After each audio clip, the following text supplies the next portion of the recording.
Happy Friday, everyone. I'm here. We're having all kinds of gremlins today. God only knows what's in store, but it is World Smile Day. And I want to begin by saying Natalie Douglas always makes me smile. She makes me smile when I encounter her at the clubs. She makes me smile when I'm in the audience of her shows. And she has a new single out, which we're going to talk about in a little bit. It is amazing. I have three amazing people waiting in the wings. These are people that one is here for the first time. Two have been here before. Joyce Bulifant, we don't know if she's going to make it today or not because in Palm Springs, where she is, Spectrum is out right now. That's not the only thing that's out in Palm Springs, but we all know about that. But there's a lot of things going on, and we're going to celebrate them all today. Now, before we started, I asked Barbara Lee George, who's watching, thank you for being here, Barbara, to pick a number 1 through 3. And it just so happens that she picked the number of our first guest. She has not been on the show before, but she is about to do a show. Actually, this Thursday night, she will be appearing at Don't Tell Mama in Lynda Rodolitz Makes Art. And she is here, and she is our first guest today. Lynda, I am so glad that you're here. Oh, thanks so much for inviting me. What fun, especially on World Smile Day. Yes, World Smile Day. I want to ask you before we jump into today's show, what made you, since we're wrapping up this week, what made you smile this week? You know, I'll tell you something that made me smile. And it has to do with, we talked about losing credit cards. I thought I lost my credit card. And I remembered the last place I went to, and I went to that store, and I spoke to the manager, and they said, no, we don't have it. So I was taking it was in the Time Warner Center, or whatever they call it now. So I was taking the escalator down. I was halfway down the escalator when this manager came running after me down the escalator saying, another person put it in the safe, and we have your card. So we went down the escalator and then back up to the escalator, and I walked in, and they handed me my card. I hope you gave them 2 comps to your opening night. Very good. I'll go back and do I just walked away. The woman said, here's your card. And that was the end of that. Can you know what Lynda is referring to, everyone? I got an email today. And of course, these days you have to be very, very careful about everything. But it just turns out that TikTok, which I have never been on, I don't follow it. I'm not a part of it. But someone connected with TikTok has been using my credit card. And so thank God for Chase, who I love. They've always been good to me. Chase put a stop on the card because these charges have been going on in the middle of the night. Another thing that I've been getting is that I'm finding out that every morning when I log on, it's asking me if I am trying to recover my password on Facebook. So that's something else that's been going on out there. I mean, it's unsafe nowadays, but I'll tell you something that is safe, and that's going into a cabaret room. That is true.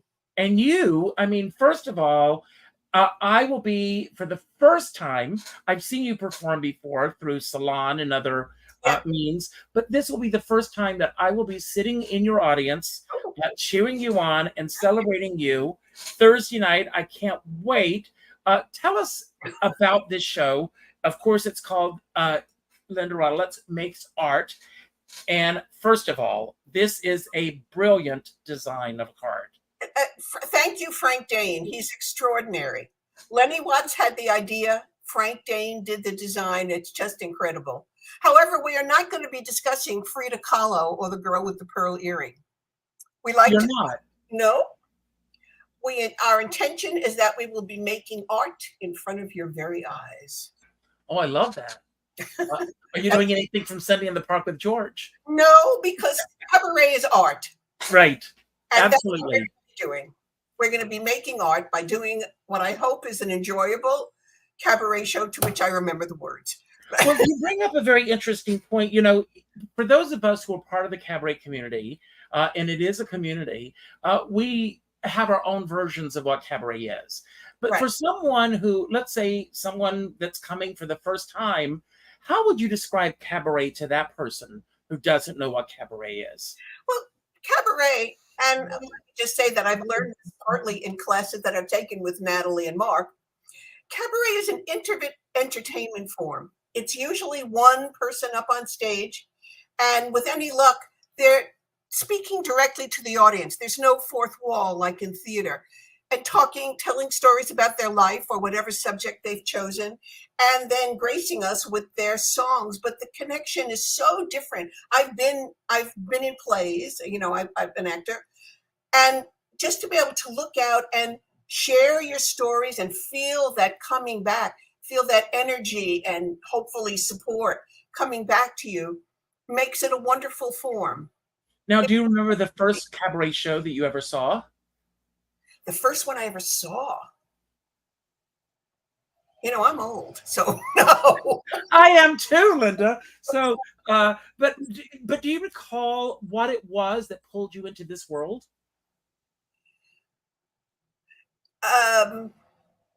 Yes.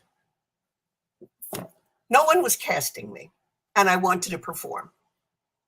And I had wonderful musical people that I worked with, and it was like, hey kids, let's put on a show. And I did a couple of shows, and then several years back I met the wonderful Lenny Watts, who just said, this is what you bring to the table, take it out there and go as far as you can. And what a freeing thing that is. When you find someone who gets you, it's an extraordinary gift. So I'm still looking for that person who gets me. I don't even know that I get me. It's funny. Speaking of Natalie, we were at Jeff Harner's show on Monday night, and it was absolutely superb. I mean, it was to me, it was a master class on how to do it. And he tells this great story in the show that involves Lauren Bacall. I'm not going to give away the joke because I hope that he's going to bring the show back. But when he met Lauren Bacall, she asked what it was about cabaret that was pulling him in. And he said the same exact thing. He came to New York, like most of us, thinking that we're going to make it on Broadway. And somehow the casting directors, they don't get us. So we end up creating our own shows. I mean, it's a curse and a gift. It would be very nice if someone else was doing the producing. I will just say that. But if that's not happening, the gift of being able to just put yourself out there, tell your story, sing the songs you love, be the character you choose to be for that night, connect to the audience, feel, just hopefully make them feel good and just feel that they've learned something and gotten to tap into some of their emotions at the same time. It's very emotional. It is very emotional. And you're absolutely right. I mean, a lot of people don't know this. Most of the time, not always, I've been very, very fortunate because Russ Woolley, he produced all of my Richard Skipper Celebrate shows when I was doing those. You're very fortunate when somebody comes along who says, I want to produce your show. But for the most part, we're out there, doing it ourselves. I'm just starting to get my feet back in the water. I'm going to be at the Laurie Beachman on February 11th, celebrating my 63rd birthday. So we've got two incredible people waiting in the wings who are the king and queen of cabaret.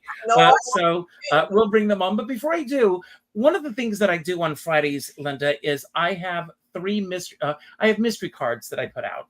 So pull a number 1 through 3, and then you're going to help us bring on our next guest. 3.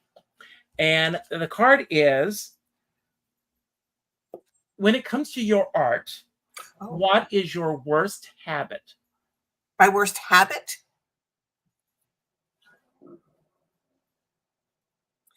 I would just say worry. Fear is my worst habit. I love being on stage. I love it to make an audience laugh. But man alive, in the half hour before the show, much less the 2 weeks before the show, I'm like in total organ failure.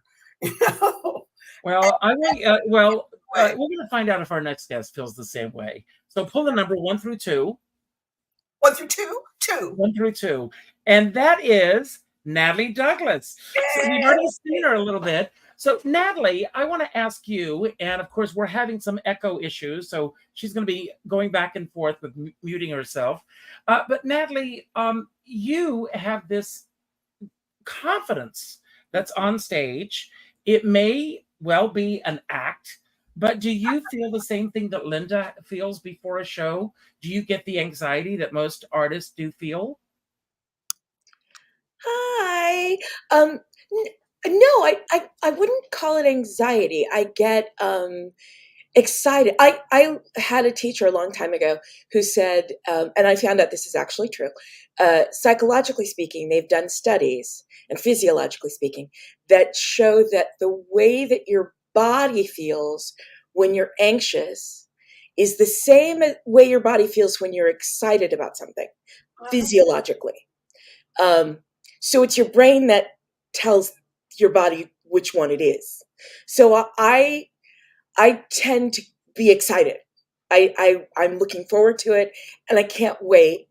In that, certainly in that half hour, 2 weeks before, the day before, like everyone else, all of us who do this, I'm worried about, am I going to do this just for my husband?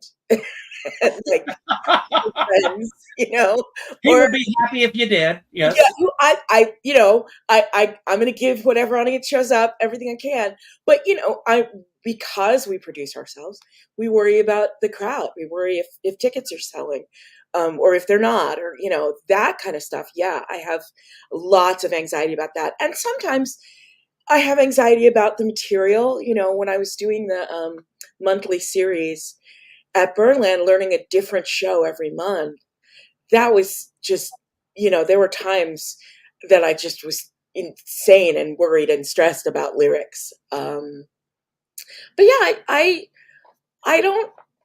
don't get stage fright exactly, or if I do, I don't call it that. Now, the clip that we shared, of course, that was your tribute to Dolly Parton. I hope you don't mind. No. But this morning, when I was going through clips on your YouTube channel, I saw this and I said, this is such joy in that song. I remember when that song came out, Mhm. and I could not get enough of it. Do you remember the album and everything? I remember what the album looked like. I could not get enough of Dolly Parton. Oh, And absolutely. so, I mean, and I have been fortunate enough to see her in concert.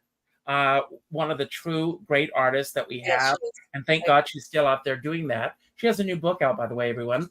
But Dolly, even though, I saw her in a huge arena, she was doing a cabaret show. Mhm. It felt the intimacy of the way that she played to the audience was, truly there. Yes, she has that. I want to ask, with all these shows that you've done, do you get the chance after you've got them on their feet to do them again? I hope, because we see them that one night here in New York, and then I go, that was a lot of work. Is she going to do it again? Yeah, I do. I do them out of town. That's what I sell when I go out of town. So in August, oh God, I can't even remember how many things I did. At one point, I did 5 different shows. Was that 7 shows over 10 days in 5 different states? That's what it was. Crazy. So I did a Shirley Bassey show that month. I did Nina Simone.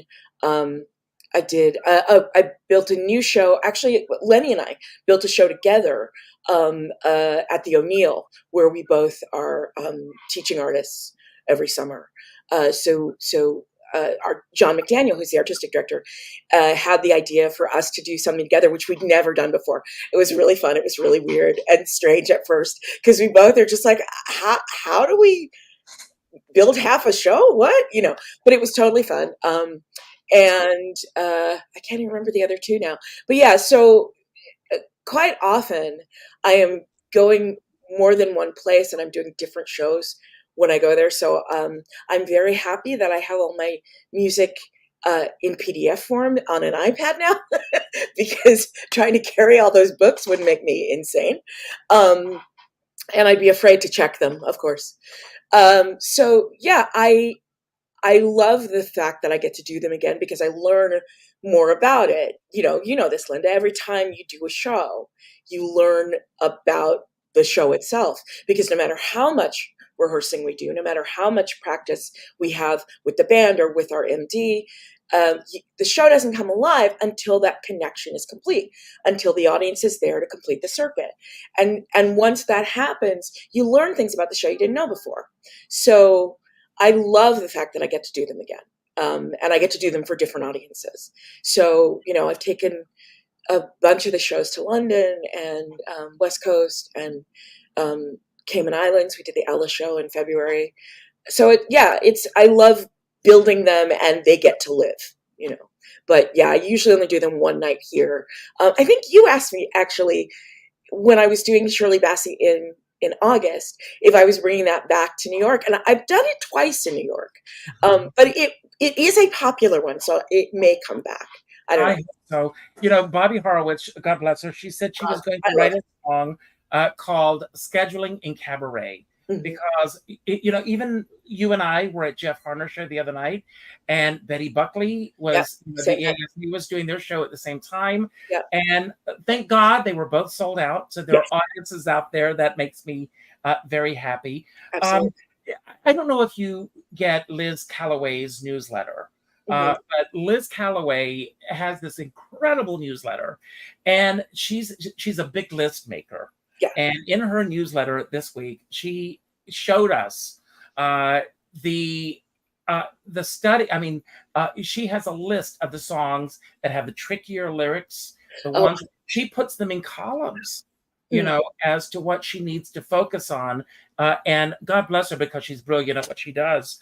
I want to ask you about this because you have a new single out, Trust Me, which I have downloaded, and it's part of my morning mix now. It is such an incredible, fun song. Tell us how it came about. Sure. Well, this is my first project for a label. I signed with Club 44 Records last summer. And a year ago, summer. And so I've had the pleasure of creating this project with a team. My 3 previous albums were self-produced.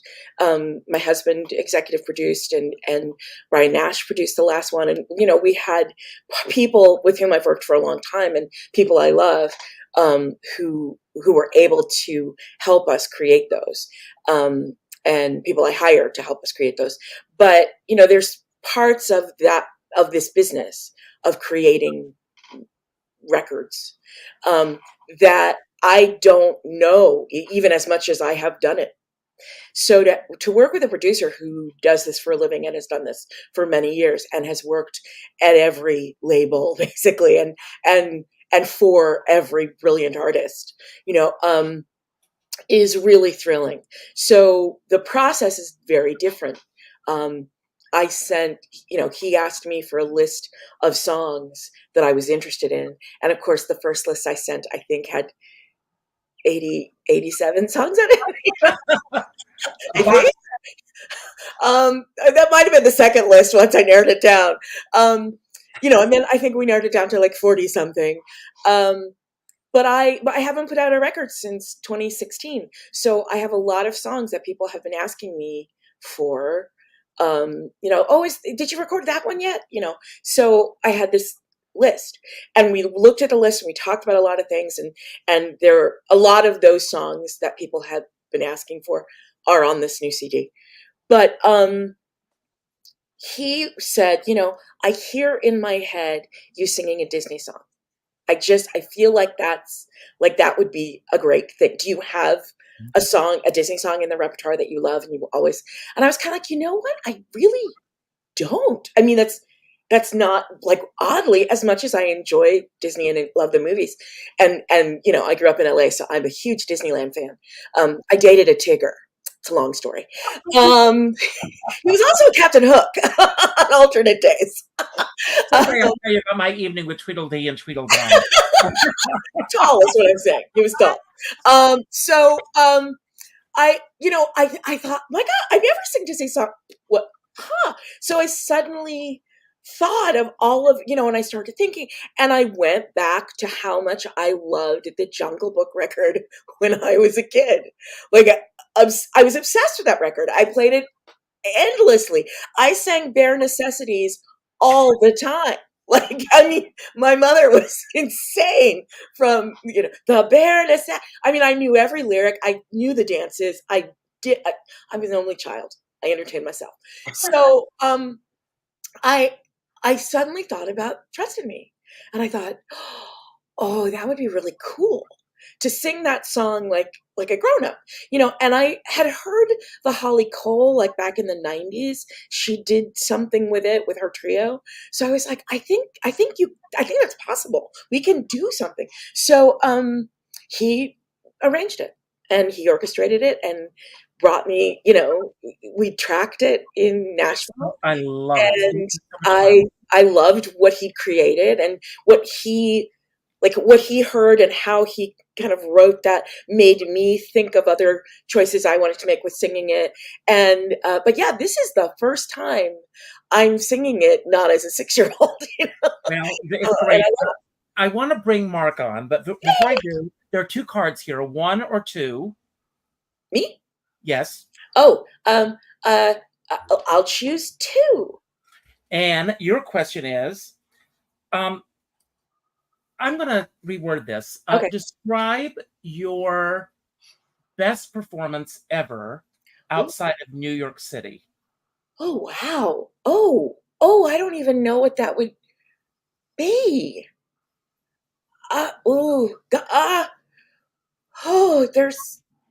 There's so many that I have loved. Well, for emotional reasons, I will say in September of 2019, I did a show at Feinstein's at the Nico in San Francisco. And that was the first time my biological dad was able to come and hear me live. We had met the year before that, literally a year. Actually, I guess we found each other in September. We didn't meet till December of that year. So 10 months after we'd met face to face for the first time, he was actually able to be in a room and watch me do a show. And that was really exciting. It was the Roberta Flack show, which I happen to love. He happens to love that music. And I love singing those songs. I love telling those stories. And then I was also able to tell that audience the story of finding out I was adopted and then finding him later. And that was an incredibly emotional experience, and thrilling experience. And because he is, a community activist and in many ways, Mr. Fillmore, which is the Black neighborhood in San Francisco, he's very connected to San Francisco politics, which, politics is my jam. So on the first night, I think it was, we had the current mayor, Mayor London Breed, in the audience because my dad has known her since she was a baby. And on the second night, we had former Mayor Willie Brown in the audience. And so when I found that out, I said to the audience, I'm like, you guys don't understand. I'm a politics junkie. And to have Willie Brown in my audience is like singing for a Beatle. Okay. Like, it was, and all of, not all of his friends, because let's put it this, he had his birthday party a few months ago. We got 120 people RSVPing, 270 people showed up. Wow. He's got a lot of friends, but like so many of his friends came, so many people that I obviously did not know who knew him at other parts of his life. And I was meeting them for the first time. It was just, that performance felt very full, in every way. And I love singing that show. I had both Brian Nash and Mark Hartman, who are my 2 best friends, with me. So they were both playing that show, Key 1 and Key 2. And we had a band, a locally hired band. So it was just like so many things I love all in one room, all at once, that I couldn't help but have a good time. So I think that's probably but best, I feel like I can't judge that because it's how it lands for the people in the room, Absolutely. I always have a good time. Let's put it that way. I always have a good time. Well, and that's absolutely true. I've never been in an audience of yours when it didn't happen. But I'm going to bring on our next guest, and then I'm going to talk about a specific performance that I had out of town. Was in Kentucky. Do you remember this, Mark? We were I do, and I know exactly what you're referring to. Yes, and but it was funny. This was when I was performing as Carol Channing, and the performance was taking place. This was Nick and Nina Clooney, George's parents, and Mark was there, Georgia, and not just George Clooney's parents, but I think Rosemary's sister. Is it? Yes. Let's not forget about Rosemary Clooney. We're cabaret performers. He's her brother. Nick is her brother. Yes. Thank you. Yes, but it was an incredible time that we were there. But the funny thing is that I was performing as Carol at the time, and I said, please do not leave. I was going to get dressed in the bed and breakfast that I was staying in. When I come down the stairs in Kentucky, I do not want to be left sitting in the lobby of a bed and breakfast dressed as Carol Channing. I said, so make sure that you're going to pick me up at a specific time. Well, guess what? The evening starts and they forget about me. So I am sitting in the lobby of this bed and breakfast in Covington, Kentucky. Was it, Mark? I think it was Covington. I was in this bed and breakfast, and all of a sudden, I hear someone on the phone going, no, ma'am, no, ma'am, no, ma'am. There's no man sitting in the audience. There's an old lady sitting in the audience, sitting in the office. And so they put me on, and they came and got me, and we had an incredible evening that evening. But anytime that you're in an event or sharing a stage or be anywhere with Mark Nadler, Clooney's or not, it's an exciting experience. And Mark, I want to say something. Yes, go ahead. It is rare and heavenly to be on a talk show where the host says, when I was playing Carol Channing. This doesn't happen for me all the time. No. I'm so happy to be here because you say things like that and because it's true. That you're here, and we opened with Natalie singing her song, but you've got two shows coming back, and these are shows that I loved because I was lucky enough to be in the audience. And look at that photograph. First of all, incredible. And can I say something about that photograph? Yes. So Heather Sullivan, KT's sister, is a brilliant photographer. She took the original photograph of this, but this is really old artwork. And I had dark hair when she took that photograph. So Frank Dane, I said, Frank, give me gray hair. I'm going to send out the same mock-up you did before. Give me gray hair. And frankly, I think it looks like I'm wearing a periwig, like I'm about to sit on a jury in England. But aside from that, yes, I agree with you. It's a beautiful photograph because Heather Sullivan's a magnificent photographer. She did mine. I love her dearly. And this show is one of my absolutely favorites that you've done, Crazy 1961, because in addition to all these great songs and people that you celebrate from 1961, that's the year I was born as well. So it's I love that show. So, Richard, it's you, me, Lady Di, Barack Obama. It was a good year for people. George Clooney. Yes. Good year for people being born 61. Yes.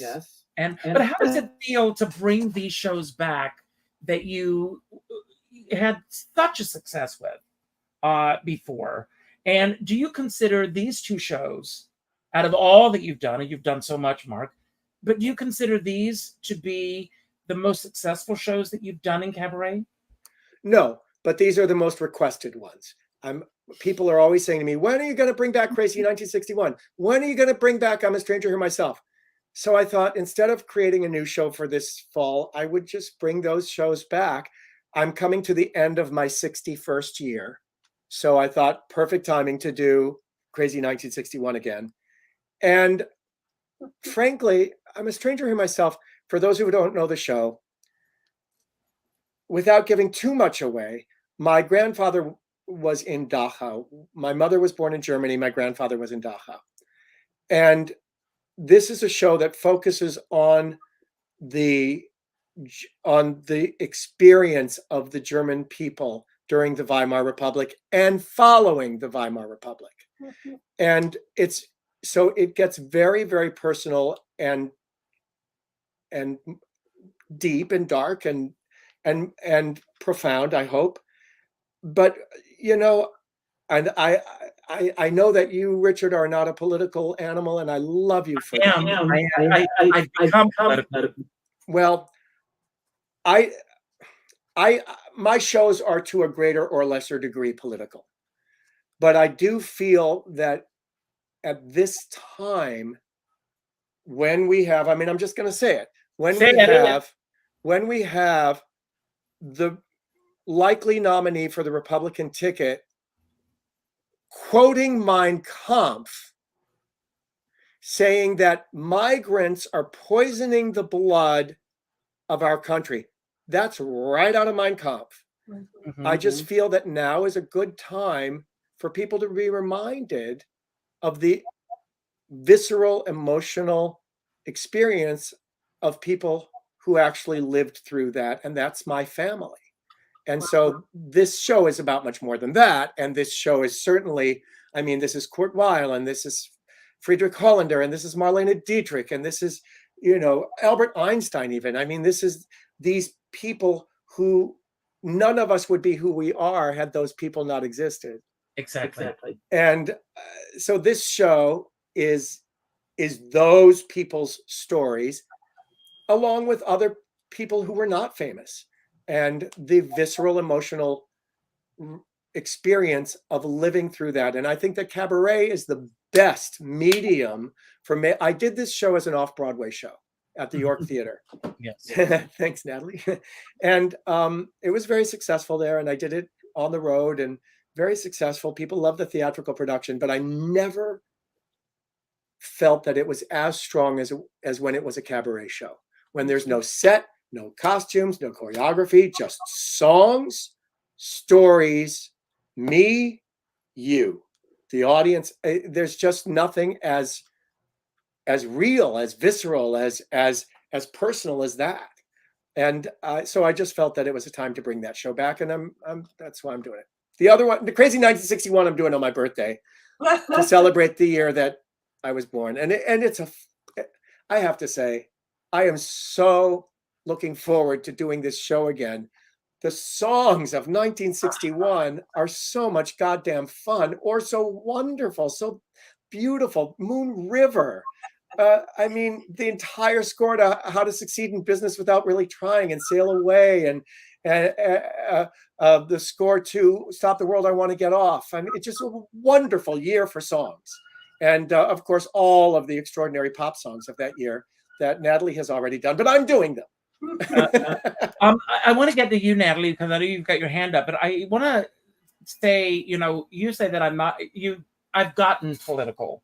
I think that we all have an obligation to get political now.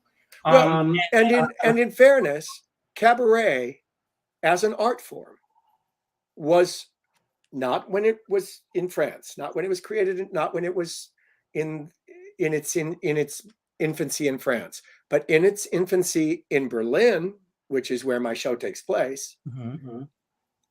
Cabaret as an art form was nothing but political. Right. It was it was one of the few ways that people could be political in public. Absolutely. But I wanted to acknowledge you, Natalie, because you have not shied away from being political in your shows as well. And that's what I love about you. You really, there's no questioning, where does Natalie stand on certain issues? You know. And I say that with bowing to you. So I know you had your hand up. Just because I was lucky enough to see Mark's show at the York, and it has stayed with me, in a very real way, in a very emotional, present way. It is so beautiful. It is so smart. It is so funny and so real, that it is.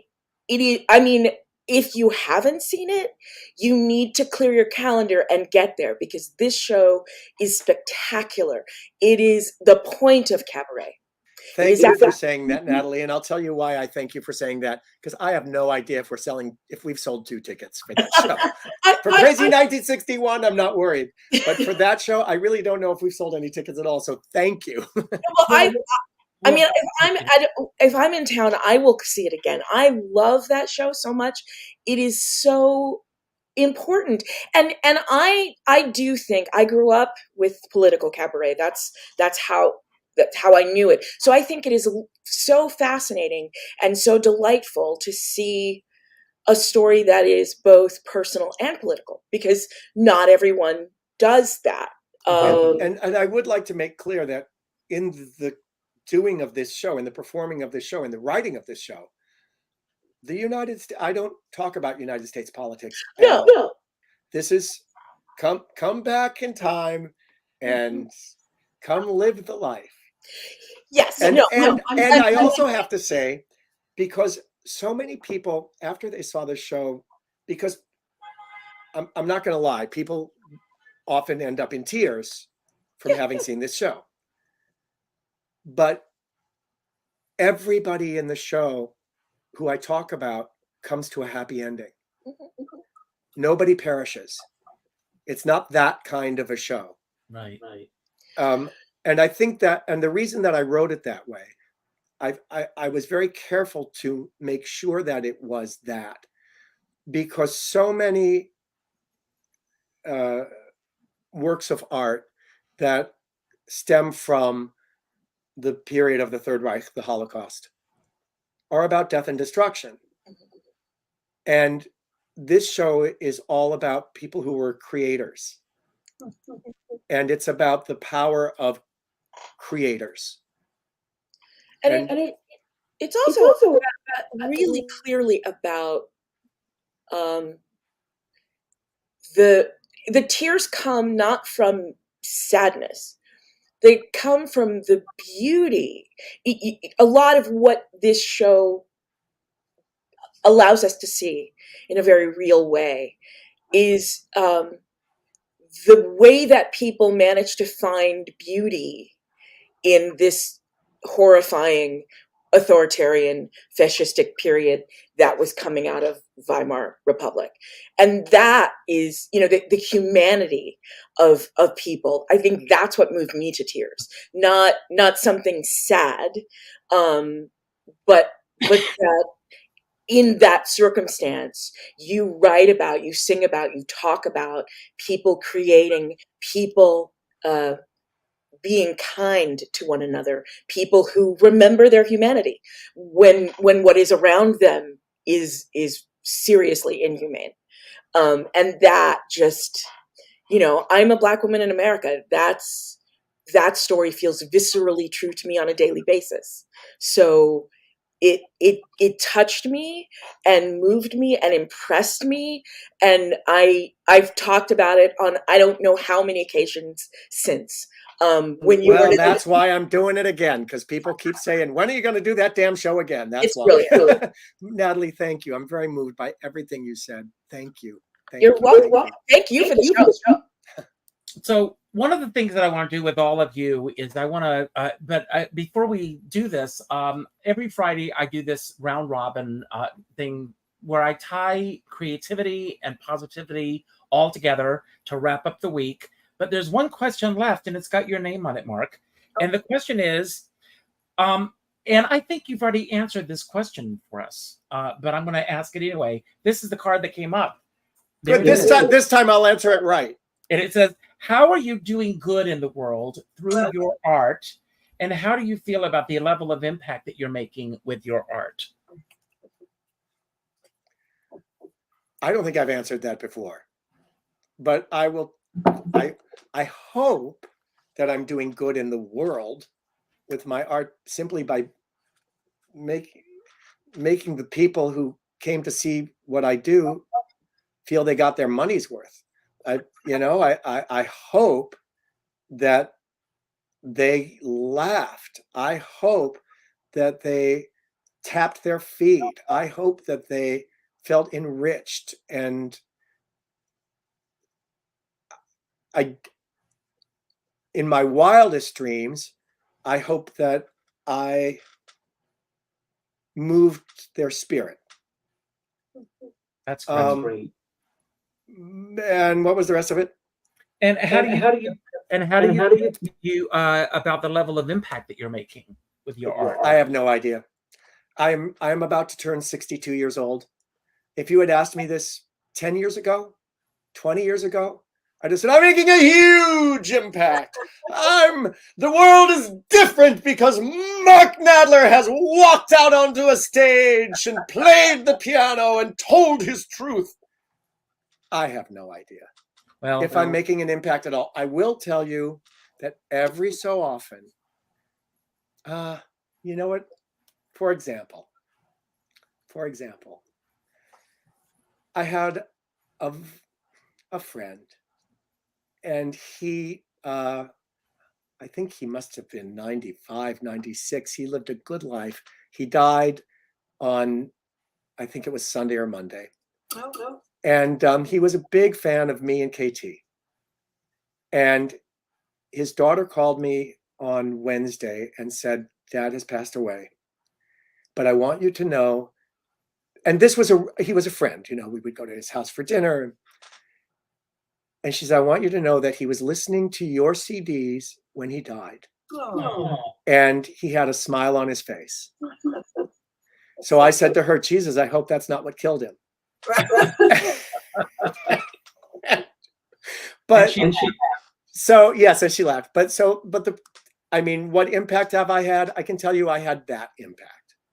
That's all I can tell you. I can't tell you. Can any of us? Can you, Lynda? Can you, Natalie? Can you tell what impact you've had on? I mean, I know what impact you've had on me, but can you tell? Can you? Natalie says yes. Go ahead, Natalie. Sorry. Yes. I've been really lucky. Some people have written to tell me. I've also gotten some really nice poison pen letters too. Really? Oh yeah. Oh yeah. Yeah. But I had someone once tell me something happened in the political realm in the United States, where someone of a more right-wing persuasion said something surprisingly progressive. And somebody I've known for years, but didn't know their political stripe at all because that had never come up.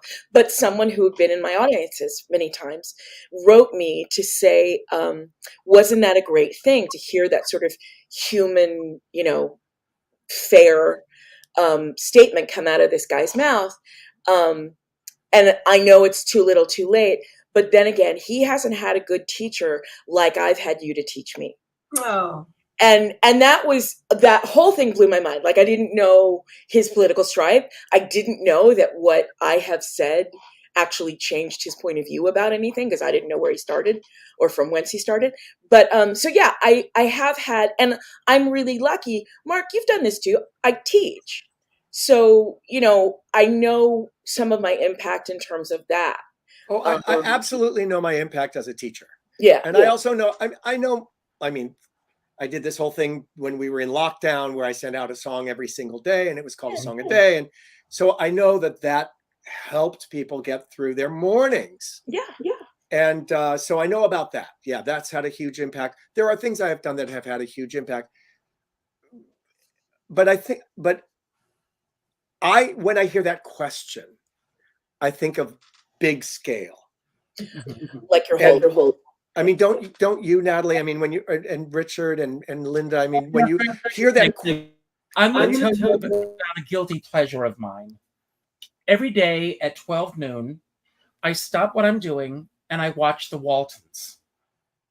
Believe it or not. You may laugh, but I do every day. And Judy Norton, who played the oldest daughter, is a friend of mine. And then I will write to her or other people. Like today, in the last 2 days, the shows were written by John McGreevy. his son has been on the show. So I am able to write to them and let them know how that show affected me. And then I get information about things that happened behind the scenes. And a couple of weeks ago, the episode was about a class reunion. And John Walton, the patriarch of the Waltons, did not want to go to the reunion because he felt, one of the guys that he had gone to school with was part of the New Deal. This takes place in the Depression. He felt that he had not really made an impact on the world. And so Olivia Walton decided that they would have the reunion party at their house. And a lot of people were not going to come to the reunion because they felt they didn't have the proper clothes to wear or the right shoes to wear. But there was a moment in the show where they were all going around the table. And John Walton in high school was voted most likely to succeed. And he felt that he had not succeeded. And they were all going around talking about the impact that he had made on their life. And they said, you have created an entire world here on Walton's Mountain. You've raised these beautiful kids. All of them are still, with the love and everything that you have. And all they felt was this love. And at the very end of the show, where every show ends with the family saying good night, Grandpa, the camera cuts to John Walton sitting at a table by himself outside and just reflecting on everything that had happened here. And I think as far as the impact that any of us make on the world, that it comes from what others perceive us to be. I think it's difficult for all of us to perceive the difference that we make in other people's lives until it's brought to our attention, the difference that people have made in their lives. And all of it a great impact on me. Richard, I have to tell a story here. Ronnie Claire Edwards, who was, and I don't want to get in the way of this very profound story because what you just said was really beautiful and very profound, but I also have to tell this story. Ronnie Claire Edwards, who was on the Waltons, you know who she was. Mm-hmm. So Katie and I were at the Cinegrill in Los Angeles. We were in the audience with Ronnie Claire Edwards sitting at our table. And Nancy Dussault was the act. She was wonderful. And she wore this gorgeous, elegant brown velvet pantsuit. She just looked gorgeous with her red hair. Through the whole show, Ronnie Claire Edwards is seething. Now, Ronnie Claire, I have to tell you, Ronnie Claire was there in red, wearing pretty much what Richard has on now. I mean, that was Ronnie Claire. Ronnie Claire was like, she dressed. And she's seething through the whole show. After the show, KT says to Ronnie Claire, did you not like the show? And Ronnie Claire said, brown. She wore brown. We are not in the good taste business. And I have lived by those words ever since. Oh, wow. Well, I want to ask each of you a final question of the day based on my round robin thing. And then I'm going to give each of you a chance to have your final word today. It could be about anything we spoke about, anything that we didn't talk about that you wish we had, or just any final message you want to leave with everyone. But before I do, I want to acknowledge my two sponsors for today's show. The first is Eden Castile, and she has an incredible new show about Madeline Kahn. I'm going on Sunday, October 15th at 4 o'clock. I hope you can all join me if you are available. And I also want to mention what I'm doing. Just say, I didn't see it. So what club is she playing? Don't tell Mama. Thank you. So also tonight, Danny and I are going to see Antigone. Oh. This is a children's theater. Wow. And they have set this in Nazi Germany, dealing with the book bans. These kids are amazing. And so I am really going to see them tonight and to celebrate them. And it's right here in my own backyard. I am so happy. I think Danny's walking in the door, and that's why you hear Benny screaming in the background. But anyway, I want to ask each of you, and I'm going to start with you, Lynda. When do you have the most difficulty in telling the truth when it comes to your art? Or do you feel that you are always truthful when it comes to your art? You know, I'm going to combine this with something else we talked about in terms of an impact. When I think about what impact my work has created, I think about it in terms of my family, because I don't come from a family that thought being an artist was a good idea.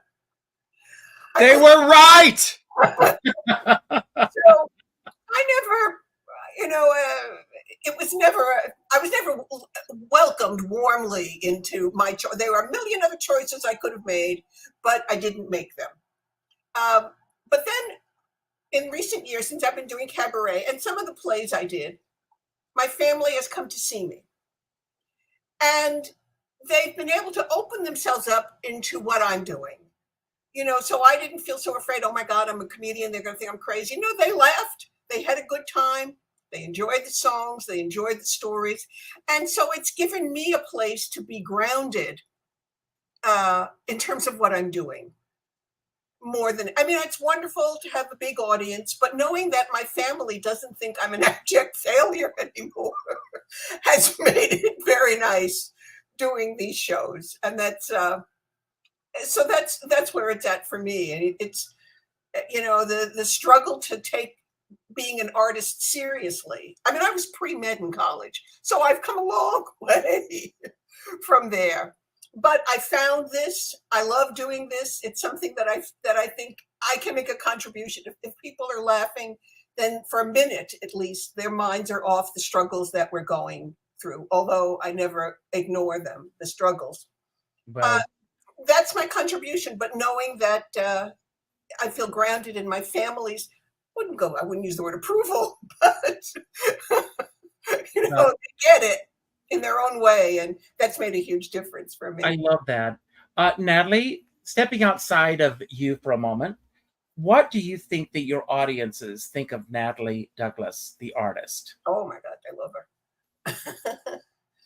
her. I do too. Right. Wow. I don't know. I hope they have a good time. I hope they get a sense of who I am, so that when I talk about the world and politics and being Black in America, they understand from whence I come. And so, I guess most of all, I want them to see me and hear me, but I want them to know that in that exchange, I do see and hear them. That this is a dialogue, and I'm not getting on stage to scold or to lecture. Though Lord knows I do love the research and I enjoy that. But I think of this as a conversation, and so I hope they think of me as someone who's fun to talk to, fun to talk with. That they're having a good time, but they're getting something emotionally satisfying too, meaningful, and it's a meal, not a snack. But I don't know. Like I said, I did my Nina Simone show in North Carolina in 2015, a little mini tour starting with her hometown. And it was incredibly successful. We had a really good time. And I met a lot of lovely people who are, friends, fans to this day. And we have some family down there, so they all came, and that was fun. But after the last show in Wilmington, North Carolina,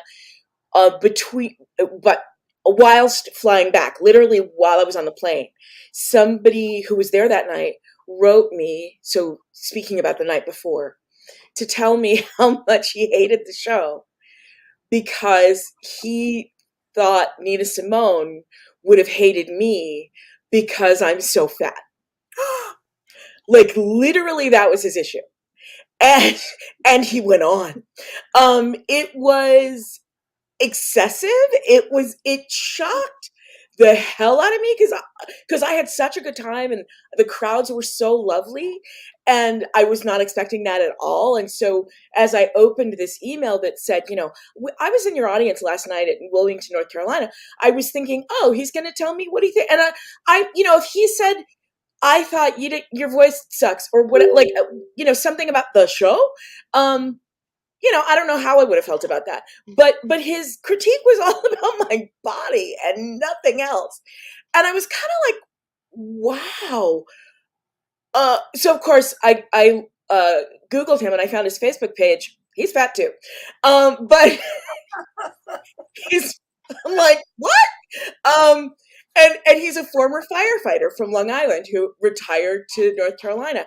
And I was just like, this is what you got out of an hour and 20 minutes of Nina Simone and her politics and her life and her music and stories about, you know, the bombing in Birmingham, Alabama. Like what?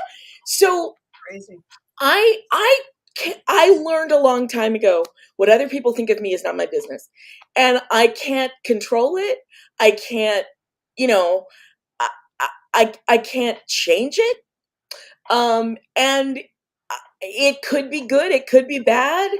If I'm gonna boost myself up every time someone says something wonderful, as much as I feel it and I appreciate it, I'd have to tear myself down every time someone said something awful.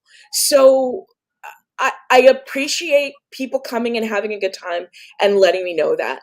But you know, I don't feel like I have a right to know what they think because maybe I don't want to know, you know. Well, I'm going to address that in a moment. But Mark, my question for you is, what's worth fighting for when it comes to your art? Everything. That's an easy one. Great. There's nothing that I would ever want to put on a stage that I wouldn't fight for. And For you. most of the time I don't have to, and sometimes I've had to. Natalie, I want to tell you that when the very first time I did I'm a Stranger Here Myself, it was at 54 Below. And a friend of mine overheard a woman in the audience say, his hair's too short and his suit's too tight, but he's got talent. Oh my God. So we all have had these physical, and she was right. When I look back, my hair was too short and my suit was too tight. Not that this guy was right about you, but just, you know, but we've all had these things. But look, I mean, the truth is we all are, all four of us, to a greater or a lesser degree, we've had to fight to present whatever it is we choose to present, because there's always somebody who has a better idea and who thinks that we are not doing it right.